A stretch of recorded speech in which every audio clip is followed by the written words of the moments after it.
Croyez-vous vraiment que Jésus fait encore des miracles dans votre vie? Ou avez-vous oublié le pouvoir qu'il vous a déjà donné? Cette question peut paraître inconfortable, mais elle doit être posée. De nombreux chrétiens vivent aujourd'hui comme si le ciel était silencieux, comme si les miracles de Dieu n'étaient que des histoires anciennes enregistrées dans les évangiles, quelque chose de lointain, d'inatteignable, réservé à quelques élus. Mais et si je vous disais que c'est l'un des plus grands mensonges spirituels auxquels vous puissiez croire? La vérité est que Jésus, le Fils du Dieu vivant, n'a pas seulement guéri, libéré et ressuscité les morts. Il nous a donné l'autorité de faire des œuvres encore plus grandes, comme il l'a lui-même déclaré dans Jean 14, 12. Mais pourquoi alors tant de chrétiens vivent-ils dans la peur, paralysés, comme s'ils n'avaient pas accès à ce pouvoir surnaturel? La réponse réside peut-être dans votre foi, ou mieux, dans le manque de conscience de ce que la vraie foi en Dieu est capable d'activer dans le monde spirituel. La Bible regorge d'exemples dans lesquels la foi a déplacé le ciel, ouvert les portes, multiplié les ressources, restauré des vies et brisé les chaînes. Et pourtant, beaucoup d'entre nous continuent de vivre comme si nous attendions quelque chose, alors qu'en fait, le Christ lui-même nous a déjà donné le pouvoir d'être des agents du royaume ici sur terre. Saviez-vous que prier avec foi n'est pas seulement une demande, c'est une déclaration de guerre contre le doute, le manque et la peur? Bien souvent, lorsque vous pliez les genoux et dites « Seigneur, je crois », le ciel tout entier bouge. Mais cela n'arrive que lorsque votre foi s'accompagne d'une certitude inébranlable que Dieu est fidèle à accomplir chacune de ses promesses. Et ce que Jésus a exprimé le plus clairement dans les évangiles était « Ta foi t'a sauvé. Si tu crois, tu verras la gloire de Dieu. Tout est possible à celui qui croit. » Ces versets ne sont pas des métaphores. Ce sont de puissantes déclarations spirituelles, des codes du royaume qui activent des miracles ici sur terre. Et vous devez commencer à utiliser cela à votre avantage, pour votre vie, votre famille, vos finances, votre santé, votre mission.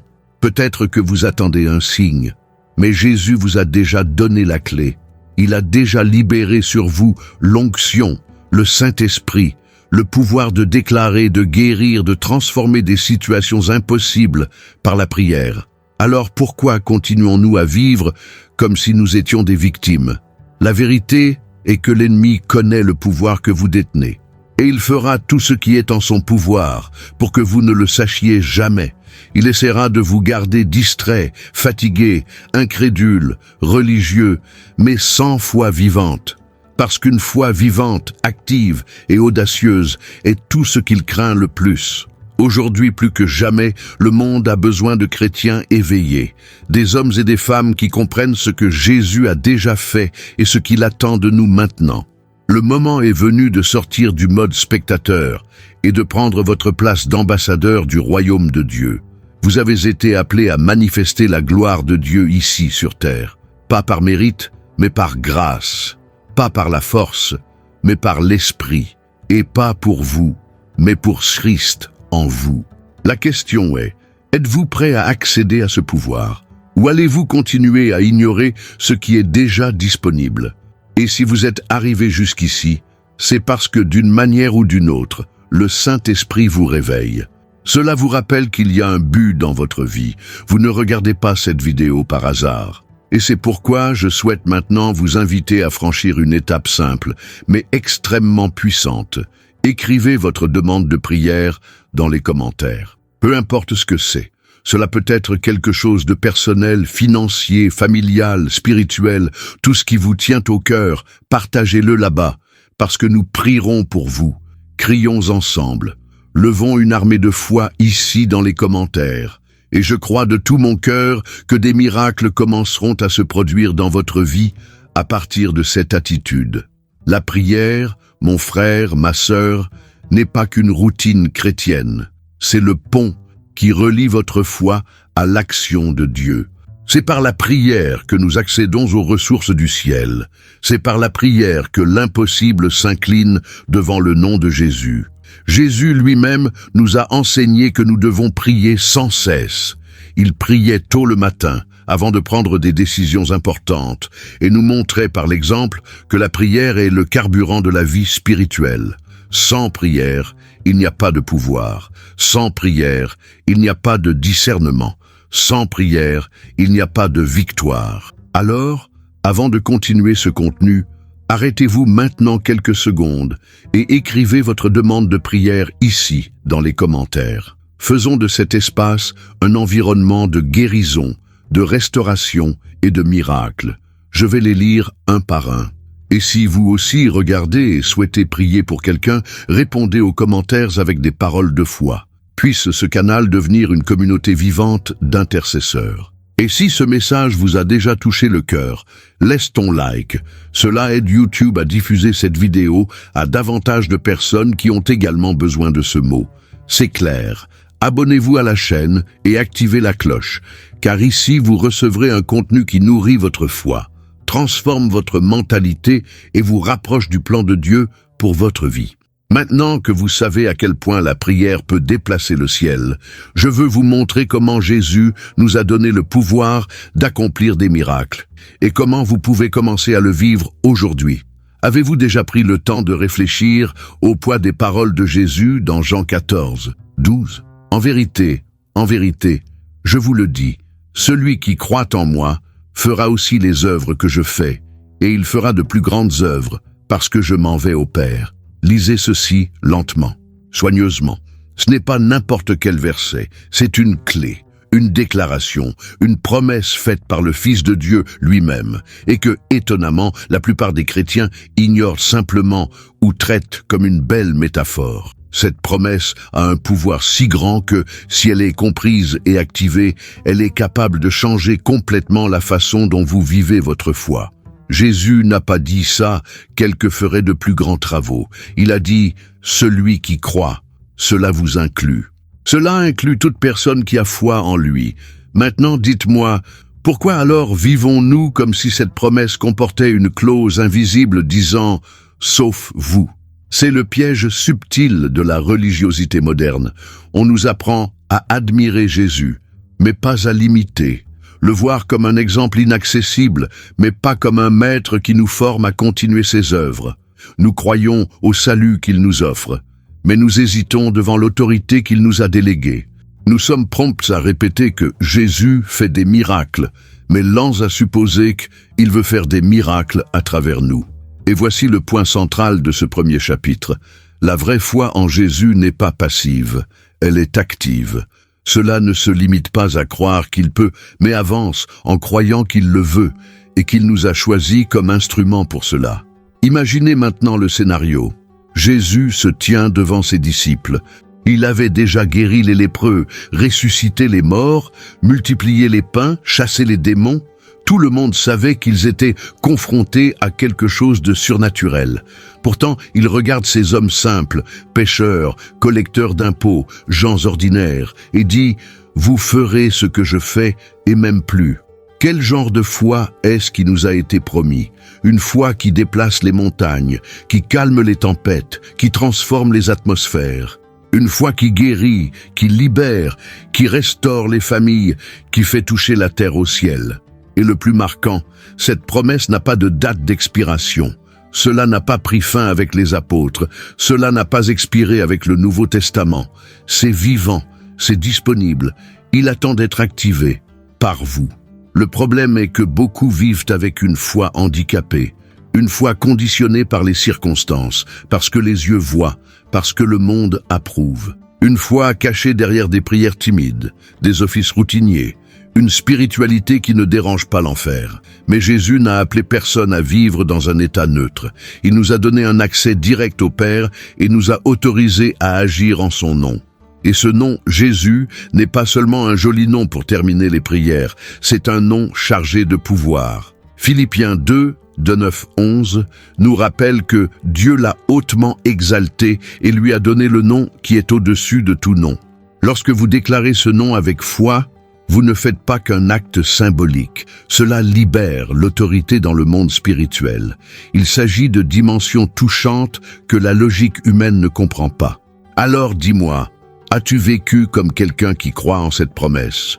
Ou avez-vous réduit votre foi à quelque chose de décoratif, une croyance confortable qui ne nécessite aucun risque, aucune audace, aucun positionnement? Vous vous demandez peut-être, mais que se passe-t-il si je prie et que rien ne se passe? C'est un doute courant, mais il révèle quelque chose de plus profond. Ce n'est pas une question de Dieu qui n'agit pas, c'est une question de peur de paraître idiot. Et c'est là que la foi doit s'élever. Parce que la foi, c'est croire même lorsque la logique dit non. C'est déclarer la guérison quand le diagnostic dit la mort. C'est proclamer la libération alors que tout le monde ne voit que des prisons. La promesse de Jésus est simple. Si vous croyez, vous verrez. Pas l'inverse. Il ne s'agit pas de voir, c'est croire pour voir. Et cela demande du courage. Cela demande de sortir du bateau comme Pedro. Cela nécessite une prière audacieuse, comme celle d'Élie. Cela nécessite la volonté de l'utiliser, même sans en comprendre tous les détails. Et si Jésus se tenait devant vous aujourd'hui, les yeux dans les yeux, répétant la même promesse, vous ferez ce que je fais, et même plus. Le croiriez-vous? Voudriez-vous commencer à prier différemment? Vous positionner différemment? Parler avec plus d'autorité? Marcher comme quelqu'un qui porte le royaume en lui? C'est le moment de se réveiller.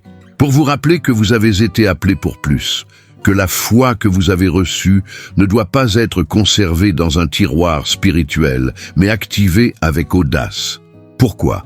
La promesse de Jean 14, 12 n'est pas une belle idée, c'est une convocation, une autorisation du ciel pour agir au nom de celui qui a vaincu la mort. Si ce mot vous a réveillé, dites-moi dans les commentaires, je crois aux promesses de Jésus. Ou, si vous voulez le résumer avec force, écrivez simplement « Je crois ».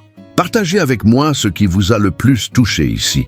Vous pouvez même écrire « Ce mot était pour moi ». Déplaçons cet espace avec une foi active, parce que ce n'est que le début. Mais que signifie réellement croire? Quelle est cette foi que Jésus exigeait si fermement et en même temps offrait comme un pont vers le surnaturel? La vérité est que de nombreux chrétiens confondent aujourd'hui la foi avec un état émotionnel. Ils croient qu'avoir la foi, c'est se sentir excité, inspiré. Ils pensent que la foi est une sensation, un frisson, un contact spirituel qui survient à des moments précis de louange ou de prière. Mais c'est une distorsion dangereuse, parce que la vraie foi ne dépend pas de ce que l'on ressent. Il existe et fonctionne indépendamment de votre humeur, de vos émotions ou de l'environnement qui vous entoure. La foi biblique est une conviction intérieure si forte, si enracinée, qu'elle vous fait agir comme si ce que vous espérez était déjà réalité. Et c'est précisément ce qui fait de la foi une arme spirituelle puissante. Elle n'a pas besoin de preuves visibles pour se manifester. Hébreux 11, 1 nous l'enseigne déjà clairement. Or, la foi est l'assurance des choses qu'on espère, la conviction de celles qu'on ne voit pas. Notez bien ces mots. Certitude, conviction. Cela ne ressemble pas à quelque chose d'instable ou de subjectif. Cela ressemble à un fondement. Et là où il y a une base pour agir. C'est là que réside le secret. La vraie foi active l'autorité spirituelle déjà libérée sur vous dans le monde invisible. Le problème est que nous vivons dans une génération extrêmement émotive, habituée à prendre des décisions en fonction de ce que vous ressentez et non de vos convictions. Si vous êtes motivé, si vous êtes inspiré, vous lisez la Bible. Si vous êtes touché, vous croyez. Mais il suffit d'une déception, d'une fatigue, d'une frustration, et tout s'effondre. Mais laissez-moi vous le dire avec amour et fermeté. Celui qui vit par la foi ne peut pas être l'otage de ses propres émotions. Parce que la foi qui dépend du ressenti ne supporte pas les miracles. Et plus encore, cela ne soutient pas le but. Imaginez un soldat au combat. Il n'a pas besoin d'être excité pour se battre. Il doit être entraîné et conscient de sa mission. Il en va de même pour quiconque croit vraiment. La foi ne consiste pas à se sentir courageux. Il s'agit de savoir que même dans la peur, vous détenez une autorité plus grande que la peur. Vous portez le nom de Jésus. Et ce nom, lorsqu'il est prononcé avec foi, n'est pas un son dans l'air, c'est une épée dans le monde spirituel. L'autorité spirituelle ne se crie pas, elle se porte. Vous ne faites pas semblant, vous vous entraînez. Et il n'est activé que lorsque vous comprenez qui vous a donné cette autorité et pourquoi elle vous a été donnée. Jésus ne nous a pas donné le pouvoir d'être célèbres, d'impressionner qui que ce soit ou de nous sentir spéciaux. Il nous a donné le pouvoir de détruire les œuvres de l'ennemi, de guérir ceux qui sont brisés, de libérer les opprimés, de manifester le royaume de Dieu ici sur terre. Et cela ne se produit pas à cause de l'émotion, mais à cause du positionnement. Position de foi. Elle n'attend pas l'environnement idéal, elle crée l'environnement. Tu te souviens de Peter quand il marchait sur l'eau? Il ne s'est pas senti courageux avant de descendre du bateau. Il a simplement répondu à la voix de Jésus et est parti. La foi n'est pas venue comme un vent du ciel, elle est venue comme une décision. Et c'est ce que beaucoup ne comprennent pas, que la foi ne se ressent pas, la foi se choisit. Et chaque fois que vous choisissez de croire, même sans voir, même sans ressentir, même avec votre âme en conflit, vous activez l'autorité du royaume qui est déjà en vous. C'est là que beaucoup abandonnent, parce qu'ils veulent avoir la foi avant d'agir. Mais selon la Bible, la foi grandit à mesure qu'elle est utilisée, et non à mesure qu'elle est ressentie. Vous priez pour la guérison même si vous ne l'avez jamais vue auparavant. Vous déclarez la libération même sans être sûr de la réaction. Vous imposez les mains, vous intercédez, vous proclamez parce que vous croyez. Et ce faisant, vous activez littéralement quelque chose dans le monde spirituel que les yeux humains ne peuvent pas percevoir, mais les cieux réagissent. Et quand on comprend cela, la vie change, parce que vous arrêtez de dépendre de l'extérieur. Peu importe si les circonstances sont favorables, peu importe si les autres croient, peu importe si votre âme vacille, vous savez en qui vous avez cru. Et il sait qu'il n'a pas été appelé à marcher par la vue, mais par la foi. Cette foi qui ne tremble pas face aux rapports médicaux, qui ne recule pas face aux crises financières, qui ne cède pas devant la peur de l'avenir, cette foi qui avance avec autorité, même dans le silence, même dans les larmes, même au milieu de la guerre. Peut-être que vous entendez cela en ce moment et que vous sentez le Saint-Esprit vous pousser à l'intérieur. Peut-être avez-vous déjà vécu des moments de vraie foi et l'avez laissé s'effacer à cause des frustrations. Peut-être avez-vous vu des miracles, mais vous doutiez que vous puissiez également être utilisé pour les accomplir. Peut-être avez-vous même prié pour quelqu'un, mais comme un rituel et non comme un canal d'autorité. Le moment est venu de changer cela. Le moment est venu de décider que votre foi ne sera plus émotionnelle, mais positionnelle. Que vous croirez vraiment, agirez avec audace et déclarerez avec conviction. Et si ce mot vous aligne à nouveau sur le but que Dieu a pour votre vie, je veux vous inviter à commenter ci-dessous maintenant. Écrire. Ma foi est l'autorité, pas l'émotion. Ou si vous voulez quelque chose de plus direct et personnel, écrivez « Aujourd'hui, je décide de croire au-delà de ce que je ressens ». Remplissons ces commentaires de positionnement spirituel. Parce que chaque déclaration écrite ici est aussi une déclaration dans le monde invisible. Et l'enfer tremble lorsque les enfants de Dieu s'éveillent à ce qu'ils portent. Si vous croyez vraiment en Jésus comme votre Seigneur et Sauveur, alors vous devez comprendre ceci une fois pour toutes. Vous avez déjà en vous le plus grand pouvoir de l'univers. Oui, c'est vrai. Le Saint-Esprit de Dieu n'est pas lointain. Il n'est pas au-dessus des nuages en attendant la descente d'un service spécial. Il est là, en toi. Habité, guidé, responsabilisé, n'attendant que vous arrêtiez de douter et commenciez à activer ce qui a déjà été libéré. Romains 8, 11 est clair comme le jour. Si l'esprit de celui qui a ressuscité Jésus d'entre les morts habite en vous, celui qui a ressuscité Jésus-Christ donnera aussi la vie à vos corps mortels par son esprit qui habite en vous. Relisez-le. Laissez cette vérité pénétrer.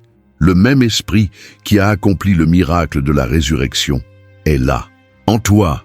Et si vous croyez ce mot, vous devez commencer à marcher différemment. Il est très courant d'entendre des gens prier disant « Seigneur, envoie ton esprit », comme si le Saint-Esprit était encore dans une sorte d'attente, dans une distance céleste. Mais ce que dit la Bible est le contraire. Elle a déjà été déversée, il est déjà venu. Depuis la Pentecôte dans Acte 2, l'Esprit est disponible pour tous ceux qui croient. Ce qui manque, ce n'est plus sa présence. Ce qui manque, c'est la prise de conscience. Beaucoup sont remplis de l'esprit, mais ignorent complètement ce que cela signifie. Et là où il n'y a pas de conscience, il n'y a pas de manifestation. Dieu n'habite pas dans des temples construits par des mains humaines. Il vit en toi. Votre corps est le temple. Votre esprit est le champ de bataille où la foi doit prévaloir. Et votre esprit est le canal par lequel le Saint-Esprit communique. Mais savez-vous ce qui entrave ces actions? Passivité, le confort, le doute déguisé en humilité, parce qu'il y a beaucoup de gens qui disent « Seigneur, qui suis-je ?» comme si c'était de l'humilité, alors qu'en réalité, c'est de l'incrédulité. Dieu lui-même a choisi d'habiter en vous. Qui es-tu pour douter de ce qu'il a décidé? Une fois que vous comprenez cela, votre façon de prier change, votre façon d'affronter la journée change, votre autorité spirituelle augmente. Parce que vous arrêtez d'essayer d'appeler Dieu de l'extérieur et commencez à libérer Dieu de l'intérieur. Et c'est exactement ce dont le monde a besoin. Non pas des chrétiens qui demandent, mais des chrétiens qui libèrent. Le monde gémit en attendant la manifestation des enfants de Dieu, des enfants qui savent ce qu'ils portent, qui savent ce à quoi ils ont été appelés et qui n'acceptent plus de vivre en dessous de la puissance qui leur a déjà été donnée. Il existe un mensonge silencieux, mais très profondément enraciné au sein de nombreuses églises, l'idée selon laquelle les miracles sont le privilège de quelques-uns, que seuls les pasteurs, les évangélistes ou les dirigeants oints peuvent prier pour la guérison, chasser les démons ou accomplir des signes surnaturels. Mais ce n'est pas ce que Jésus a enseigné. Il n'a jamais dit « Seuls mes premiers disciples feront cela ». Il a dit « Quiconque croit ». Cela inclut les hommes, les femmes, les jeunes, les vieux, les convertis récents ou les vétérans de la foi. Il n'y a pas de distinction hiérarchique lorsqu'il s'agit de foi authentique. Ce mensonge a gardé de nombreux chrétiens silencieux, paralysés, spectateurs de la foi des autres. Combien de fois avez-vous été témoin d'une situation de souffrance et avez-vous pensé « si seulement il y avait un pasteur ici ». Mais et si vous étiez l'élu de Dieu à cette heure-là? Et si vous étiez le canal que le ciel voulait utiliser et que vous hésitez parce que vous ne vous sentiez pas qualifié? La bonne nouvelle est que Dieu n'appelle pas ceux qui sont qualifiés. Il donne du pouvoir à ceux qui l'appellent, et il vous a appelé. Vous pouvez être la réponse à la prière de quelqu'un. Vous pouvez être la touche de Dieu dans la vie d'une personne qui a perdu espoir. Et quand on décide d'obéir, même avec les mains tremblantes, même avec une voix étouffée, le ciel bouge. Parce que Dieu n'a pas besoin de votre perfection, il a besoin de votre volonté. L'Église doit redevenir ce qu'elle était dans les actes, un corps où chacun bouge. Tout le monde exploite les cadeaux, tout le monde prie, tout le monde prophétise. Et les miracles étaient quotidiens parce que chacun était conscient que la foi devait être vécue et non déléguée. Jésus vous a donné accès à son nom. Et ce nom n'a aucune validité sélective. Il possède le même pouvoir lorsque vous l'utilisez avec foi. Lorsque vous priez sincèrement, le ciel vous écoute avec le même amour avec lequel il écoute n'importe quel pasteur célèbre. Alors, ne sous-traitez pas le miracle que Dieu veut accomplir dans votre vie. Ne transférez pas votre appel à d'autres. Vous avez été créé dans un but précis et doté d'autorité. Et lorsque vous comprendrez cela, vous ne serez plus jamais intimidé par un besoin. C'est peut-être la question qui résonne le plus dans le cœur de ceux qui ont entendu des promesses, prier, jeûner, mais qui se sentent toujours éloignés du surnaturel. Pourquoi tant de chrétiens sincères vivent-ils pendant des années au sein de l'Église sans jamais voir ou expérimenter de miracles? Dieu a-t-il cessé d'agir? Le ciel a-t-il fermé les robinets? Ou sommes-nous ceux qui cessent d'activer l'environnement nécessaire à la réalisation du surnaturel? Jésus n'a jamais eu de problème à faire des miracles. Ce qu'il avait, c'était de la difficulté à agir là où régnait l'incrédulité. À Nazareth, sa ville natale, la Bible dit qu'Ilsa ne peut pas y faire de nombreux miracles. Et la raison? Leur incrédulité. Ce n'était pas un manque de puissance, c'était un manque de confiance. Cela devrait nous faire réfléchir profondément. Parce que souvent, nous voulons que Dieu agisse dans nos vies, mais nous remplissons l'environnement de doute, de peur, de rationalisation et de fierté. L'incrédulité est subtile. Parfois, elle se déguise en prudence, en sagesse humaine. Mais derrière de nombreuses décisions rationnelles se cache une âme qui ne veut plus être frustrée, qui a été déçue une fois et a décidé de ne plus prendre de risques. Mais vivre par la foi, c'est courir le risque d'être incompris, de paraître fou.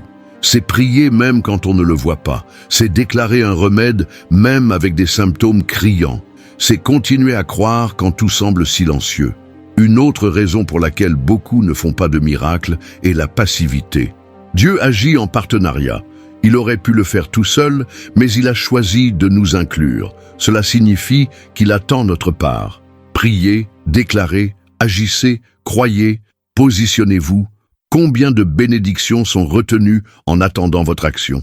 Et il y a encore un autre facteur, la fierté spirituelle. L'idée que Dieu doit faire les choses à ma manière, à mon époque, comme s'il était un serviteur disponible pour mon agenda. Ce n'est pas comme ça.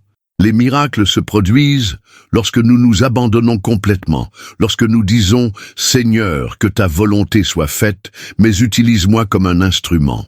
Il existe deux types de prières. La première est ce que beaucoup ont l'habitude de dire, une prière incertaine et faible, presque comme un murmure spirituel, pleine de « Si tu le veux, Seigneur », comme si nous demandions une faveur à un patron éloigné. La seconde est cependant différente.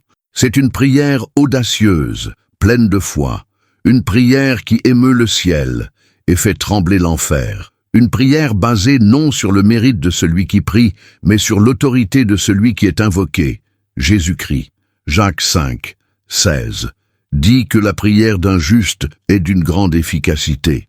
Et savez-vous ce que cela signifie? Cette prière n'est pas un acte symbolique ou psychologique, mais une véritable arme de combat spirituel. Lorsque vous priez avec audace, vous déclarez que vous croyez en la puissance de Dieu plus qu'en votre situation. Et cette confiance active l'invisible. Dieu ne répond pas au doute. Dieu répond à la foi. La prière audacieuse est celle qui n'a pas honte de demander l'impossible. Cela ne limite pas Dieu à la taille de votre histoire. Cela élargit les possibilités à la mesure de sa gloire. Elle ne demande pas « peut-il ?» Elle répond « je sais qu'il le fera ». La prière audacieuse ressemble à Élie qui demanda que le feu descende du ciel, comme Josué qui disait au soleil de s'arrêter, comme Anna qui a demandé un enfant en pleine stérilité. Et savez-vous ce que tous ces exemples ont en commun? Ils ne se sont pas contentés de prier, ils ont prié avec foi. Le problème de nombreux chrétiens aujourd'hui est qu'ils prient par obligation. Ils prient avec peur, ils prient par habitude. Mais la prière qui déplace les montagnes doit être accompagnée de conviction. Ce n'est pas un volume de mots, c'est l'intensité de la foi. Une phrase prononcée avec une conviction spirituelle a plus de pouvoir que 1000 mots vides de sens. La foi est le carburant qui fait que la prière quitte votre bouche et touche le trône de Dieu. Il faut comprendre, ce n'est pas votre éloquence qui impressionne le ciel, c'est votre confiance. Quand vous priez comme un fils et non comme un mendiant, quelque chose change. Quand on prie comme quelqu'un qui a déjà reçu et non comme quelqu'un qui mendie, l'atmosphère change. Et cette prière, mon frère, ma sœur, est à votre portée en ce moment. Il vous suffit de vous positionner. Il est courant de voir des gens considérer les miracles comme quelque chose de aléatoire, comme s'il s'agissait d'une sainte chance, d'un mouvement divin qui se produit de temps en temps pour quelques chanceux, comme si les miracles étaient de la magie, quelque chose que Dieu accomplit sur un coup de tête et non par alliance. Mais la vérité révélée tout au long de la Bible est claire. Les miracles ne sont pas magiques, ils sont la réponse à la foi active. Réponse à l'obéissance, réponse à l'audace spirituelle. Jésus n'a jamais guéri personne sans activer une certaine forme de foi. La femme souffrant d'une perte de sang a touché les vêtements. L'aveugle a crié avec insistance. Le paralytique avait des amis qui ont démoli le toit. Dans tous les cas, il y avait du mouvement, une attitude, une provocation spirituelle. Quelque chose qui disait à Dieu « Je crois, C'est pour ça que je bouge. Et cela détruit complètement l'idée selon laquelle les miracles sont aléatoires. Savez-vous ce qui est le plus curieux? Jésus demandait souvent « Croyez-vous que je puisse faire cela ?» Il n'a pas demandé si la personne en était digne, si elle avait un bon dossier, si elle allait au temple. Il a posé des questions sur la foi, parce que c'est la foi qui ouvre l'impossible. C'est la foi qui crée un pont entre le ciel et la terre. C'est la foi qui transforme les promesses en réalité. Le problème, c'est que beaucoup veulent le miracle, sans franchir le pas. Ils veulent un remède, mais ils ne se lèvent pas pour le chercher. Ils veulent la restauration, mais ils ne libèrent pas le pardon. Ils veulent cette disposition, mais ils n'en respectent pas les principes. La foi active exige l'action. Et là où il y a une action motivée par la foi, Dieu se manifeste. Le miracle n'est pas Dieu prouvant qu'il existe. C'est Dieu qui répond à ceux qui croient déjà sans voir. Il honore ceux qui bougent, ceux qui quittent le bateau, ceux qui touchent l'invisible. Alors, si vous attendez un miracle, arrêtez d'attendre. Priez, criez, se déplacez. Prenez des mesures qui montrent votre foi. Parce que Dieu aime répondre à ceux qui lui font suffisamment confiance pour agir. L'une des caractéristiques les plus frappantes du ministère de Jésus était peut-être l'autorité de sa voix. Il n'avait pas besoin de longs rituels, de paroles difficiles ou de cérémonies complexes.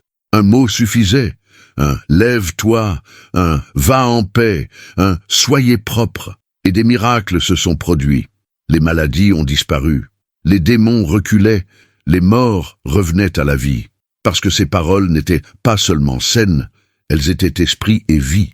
Et savez-vous ce qui a le plus d'impact? Il nous a appris à faire de même. Dans Marc 11, 23, Jésus a dit « Si quelqu'un dit à cette montagne, élève-toi et jette-toi à la mer, et qu'il ne doute pas dans son cœur, mais croit que ce qu'il dit s'accomplira, il en sera ainsi pour lui. » Vous remarquez? Il n'a pas dit « Si quelqu'un prie pour que Dieu déplace la montagne », il a répondu « Si quelqu'un le dit ». Il y a quelque chose de puissant dans le fait de déclarer, en parlant avec foi, en utilisant l'autorité de la parole. La bouche d'un chrétien rempli de l'esprit n'était pas seulement faite pour la louange, elle était faite pour la guerre, pour déclarer la vie, pour briser les malédictions, pour ouvrir des chemins. Jésus a dit que nos paroles ont le pouvoir de vie et de mort. Et pourtant, nombreux sont ceux qui utilisent leur propre bouche pour annuler leurs propres miracles. Ils disent « Je ne sais pas si ça va marcher, je ne pense pas que Dieu m'écoutera, ce n'est pas pour moi ». Des mots qui sortent avec un poids négatif, annulant ce que Dieu veut libérer. Jésus n'a pas seulement déclaré des paroles avec autorité. Il nous a également enseigné que la foi vient de ce qu'on entend. En d'autres termes, ce que vous dites nourrit aussi votre foi. Lorsque vous déclarez fermement, votre âme écoute et s'aligne avec l'esprit.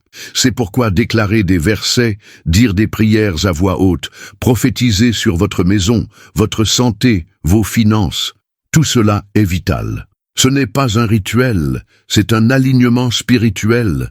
Vous devez commencer à utiliser votre bouche comme instrument de guerre, en tant que canal de pouvoir, car si Jésus nous a donné cet exemple, c'est qu'il attend de nous que nous fassions de même.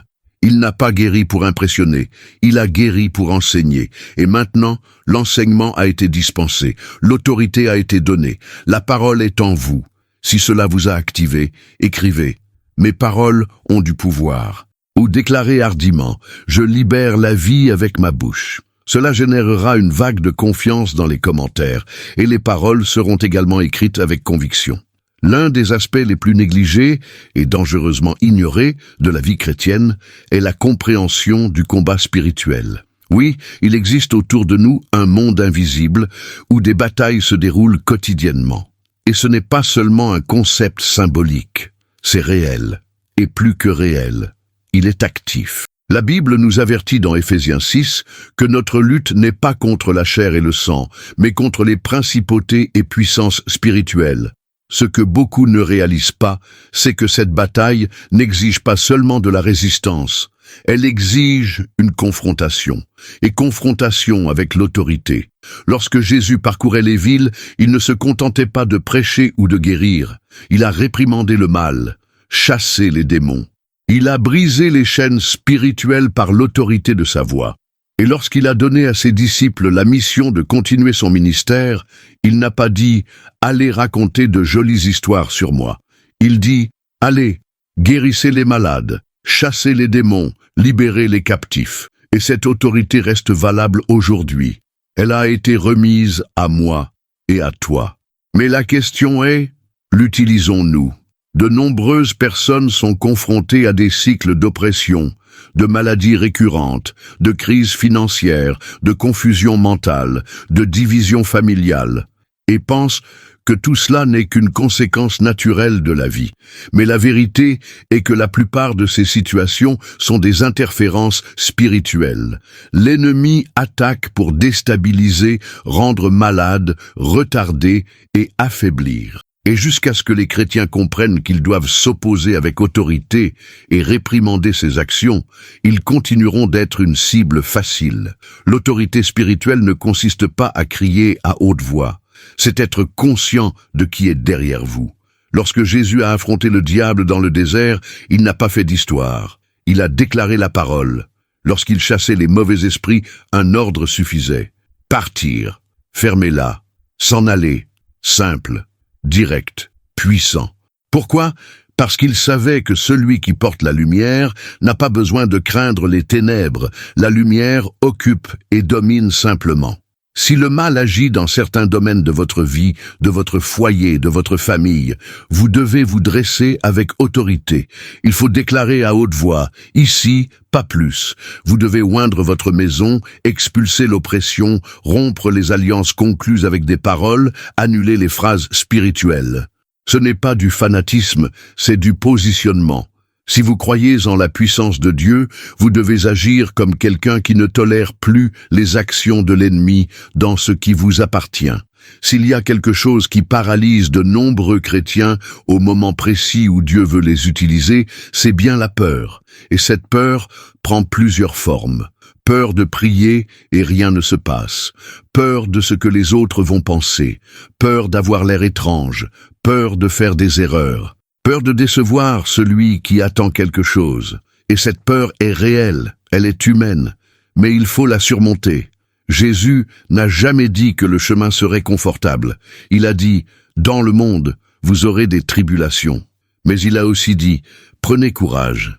La peur essaiera toujours de parler plus fort que la foi. Toujours. Chaque fois que vous êtes sur le point de franchir une étape spirituelle audacieuse, la peur vous murmurera à l'oreille, et si ça ne marche pas, mais voici le secret. Vous ne priez pas parce que vous êtes sûr du résultat. Vous priez parce que vous avez foi en Dieu qui entend. La foi n'exige pas de contrôle. Cela nécessite de la confiance. Dieu ne vous demande pas de garantir le miracle. Il vous demande seulement de croire et de prier. Il s'occupe du résultat. Et même lorsque le miracle ne se produit pas comme vous l'espériez, la graine de la foi est déjà plantée. Parfois, Dieu agit à des niveaux invisibles que vous ne pouvez même pas imaginer. Mais votre audace dans la prière active déjà quelque chose dans le monde spirituel. La peur est un esprit. La Bible dit que Dieu ne nous a pas donné un esprit de peur, mais de puissance, d'amour et d'équilibre. Donc si la peur est venue, elle ne vient pas de Dieu. Et tout ce qui ne vient pas de Dieu doit être rejeté. Vous n'êtes pas appelé à vivre une foi timide, mais une foi qui affronte ce qui est nécessaire, qui fait face à l'impossible. Commencez à pratiquer cela. N'attendez pas de vous sentir prêt. Osez. Si quelqu'un demande la prière, ne dites pas « je prierai plus tard ». Priez là, à ce moment-là. Déclarez la guérison. Déclarez la libération. Même avec mon cœur qui bat la chamade. Même avec ma voix étouffée. Parce que la foi n'est pas l'absence de peur. C'est le choix de continuer, même si elle est présente. Il y a quelque chose de surnaturel qui se produit lorsqu'un chrétien ouvre la bouche pour raconter ce que Dieu a déjà fait. Tout un environnement peut changer. Les cœurs se brisent, la foi est activée, la présence de Dieu se manifeste avec force, et la raison est simple. Les témoignages sont plus que des rapports, ce sont des armes spirituelles. Chaque fois que vous partagez un miracle que vous avez vécu, une porte que vous avez ouverte, une guérison que vous avez reçue, vous dites au monde, le même Dieu qui l'a fait pour moi peut le faire pour vous. Dans le livre de l'Apocalypse, Il est écrit que nous vaincrons l'ennemi par le sang de l'agneau et par la parole de notre témoignage. Vous remarquez? La croix a déjà garanti la victoire. Mais le témoignage est la déclaration publique de cette victoire. C'est le cri de la foi qui résonne dans le monde spirituel. C'est comme un écho d'autorité qui fortifie ceux qui l'entendent et terrifie l'enfer. Malheureusement, de nombreux chrétiens cachent leur témoignage, par honte, par peur de paraître arrogants, ou parce qu'ils pensaient que ce n'était pas si grave. Mais chaque miracle est grand. Chaque détail compte. Même cette petite délivrance, cette réponse arrivée au dernier moment, cette valeur sortie de nulle part, tout cela est un témoignage. Et tout cela doit être partagé. Parce que quand vous comptez, vous inspirez, vous générez la foi, vous réveillez les cœurs endormis. Les témoignages ont également le pouvoir de déclencher des miracles chez ceux qui les écoutent. Combien de fois avez-vous entendu l'histoire de quelqu'un qui a été guéri ou délivré ou qui a prospéré et cela a suscité en vous le désir de rechercher davantage Dieu? C'est une atmosphère qui change. C'est le Saint-Esprit qui utilise votre histoire comme outil de transformation. Alors, ne gardez pas ce que Dieu a fait. Partagez, parlez, témoignez, écrire, sérieux, publier. Chaque fois que vous faites cela, vous construisez un pont entre le ciel et quelqu'un qui a besoin de croire à nouveau. Et si vous avez déjà un témoignage à partager, écrivez-le ici. Je suis la preuve vivante que Dieu fait des miracles. Ou déclarez, mon témoignage changera des vies. Il est très courant que les gens limitent les miracles de Dieu au seul domaine physique, comme les guérisons, la marche des paralytiques, la vision des aveugles. Oui, cela arrive et cela continue. Mais l'erreur de beaucoup est de penser que le miracle se limite au corps. La vérité est que Dieu veut et peut agir dans tous les domaines de votre vie. Il veut guérir, oui, mais pas seulement son corps. Il veut restaurer votre esprit, libérer votre âme et transformer votre situation financière. Parce que les miracles ne sont pas des compartiments. Ils sont des manifestations complètes de l'amour et de la puissance de Dieu. Beaucoup sont émotionnellement malades, piégés dans des cycles d'anxiété, de culpabilité, de faible estime de soi et de traumatismes qui ne guérissent pas. Et ils ne savent pas que cela peut aussi être transformé par le contact surnaturel du Père. Jésus a dit qu'il était venu guérir ceux qui avaient le cœur brisé. Cela inclut ceux qui pleurent en silence, ceux qui portent des blessures que personne ne voit, ceux qui ne croient plus pouvoir être heureux. Cela guérit les émotions, cela restaure l'identité, cela redonne de l'éclat à vos yeux. D'autres sont bloqués financièrement, et ils pensent que leur situation économique est purement le résultat de mauvais choix. Mais la Bible révèle qu'il existe également des aspects spirituels qui affectent les finances. Il y a des malédictions, des cycles de pénurie, un esprit de misère, une mentalité de pauvreté, et tout cela doit être brisé.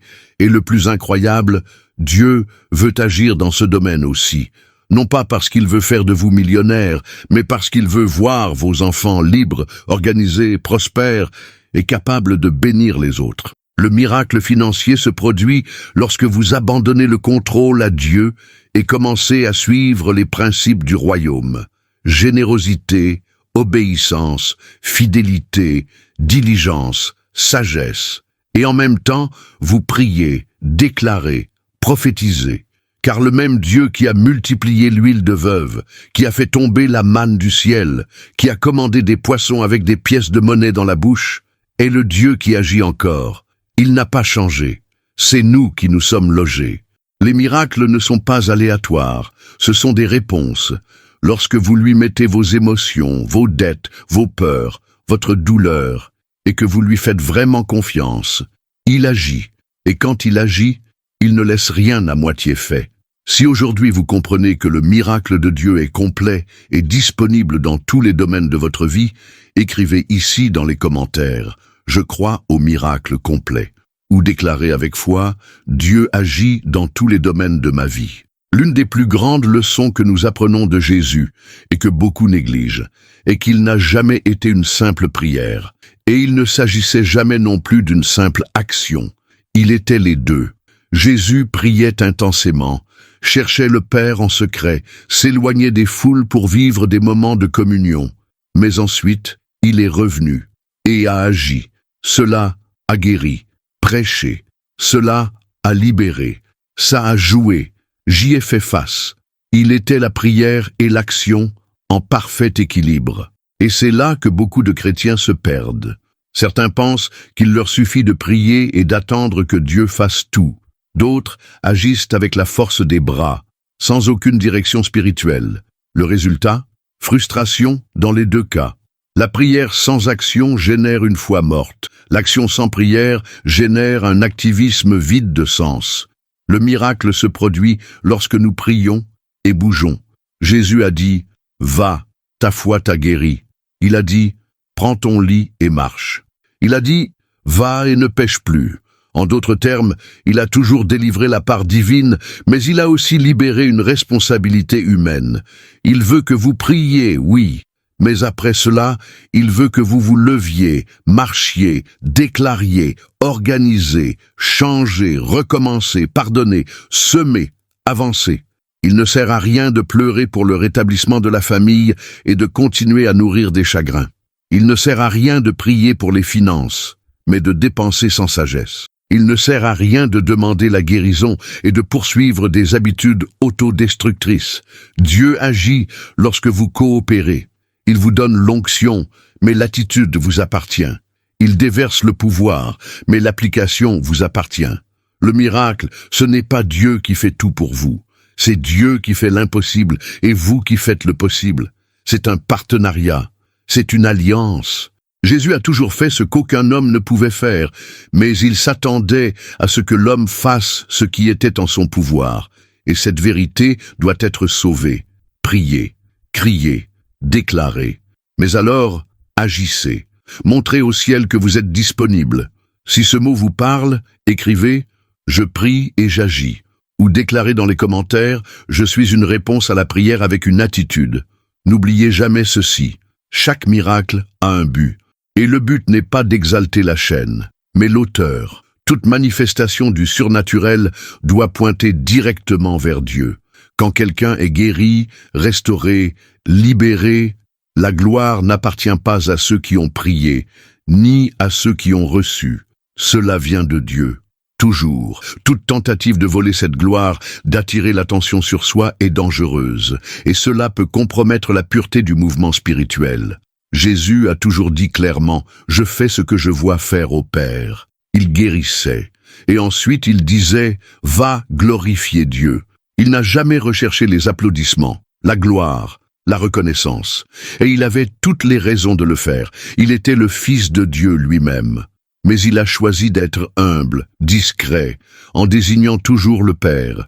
Aujourd'hui, malheureusement, nous voyons de nombreux ministères plus soucieux de paraître puissants que d'exalter la source du pouvoir.